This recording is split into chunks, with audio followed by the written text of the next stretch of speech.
The Fountain is a poetic journey about love, grief, and the fear of letting go, told across three timelines: a 16th century conquistador, a modern day doctor, and a space traveler. The film appears to follow three different men, but what if they're all the same person? My interpretation is that all three versions are reflections of one man, Dr. Tommy Creo, grieving the loss of his wife Izzy. Each version shows a stage of his inner transformation from denial to acceptance of death.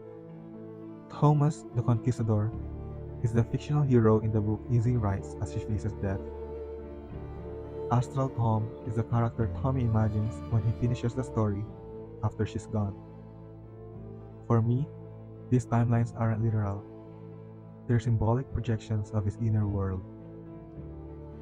The film repeats powerful symbols like the Tree of Life, the wedding ring turned tattoo, the Nebula Xibalba, and Izzy's final request. Finish it. Finish it. Finish it. These elements connect the timelines and reflect Tommy's journey through grief. Though the structure is non-linear, there's a deeper emotional sequence, a kind of map for healing.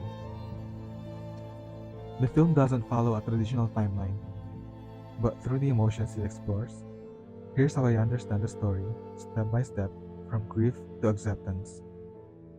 First, Izzy writes a novel about a conquistador searching for the Tree of Life to save Queen Isabella. Second, she passes away, leaving the final chapter unfinished, asking Tommy to finish it.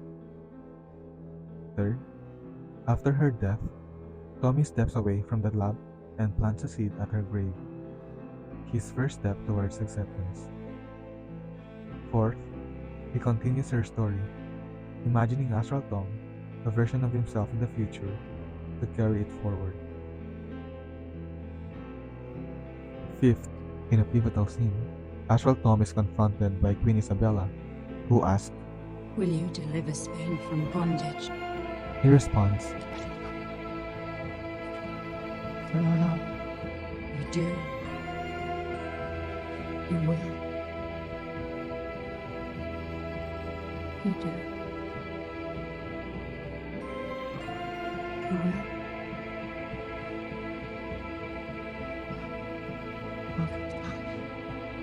in this moment, Spain symbolizes the kingdom of Tommy's mind, still bound by fear and denial.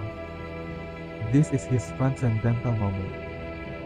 They're not asking him to save a nation, they're asking him to let go. And he realizes that to let go, he must finish the story.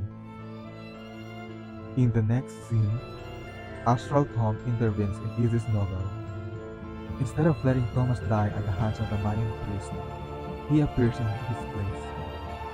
The priest bows, mistaking him for the first father, the being Izzy once described, who gave his life so that creation could begin.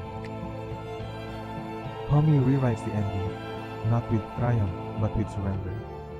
The conquistador becomes one with the Tree of Life, like the first father, whose death gave life to the world. Finally, Astral Tom reaches Xibalba, lets go, and accepts death as the road to all. This rewriting shows how all the timelines merge. Tommy isn't escaping grief, he's transforming it. Throughout The Fountain, the director uses lighting and cinematography to mirror Tommy's inner journey. High-key lighting, soft, glowing, and ethereal, appears in moments of surrender and transcendence. In contrast, low-key and high-contrast lighting dominate scenes of denial and desperation, using shadows to emphasize fear and intensity. Close-up shots focus on facial expressions, especially Tommy's, allowing the audience to experience his emotional shifts firsthand. And the use of diegetic sound, whispers, breathing, or the sudden cry of birds, adds a meditative quality that invites us into his personal transformation. The director's formal choices don't just support the narrative, they deepen our emotional connection to it. And this transformation plays out in every timeline.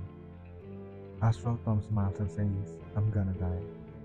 emotional acceptance. Dr. Creo plants a seed instead of continuing research. Mental acceptance. Thomas urges with the tree. Spiritual acceptance. These aren't deaths, they're rebirths. Three versions of Tom, three ways of letting go, one truth. Death is not the end. When he finally says, I'm gonna die, he isn't giving up. He's finally free. Through symbolic visuals, poetic dialogue, and layered storytelling, the fountain reminds us that to truly live, we must stop fearing death. In letting go, we find life again.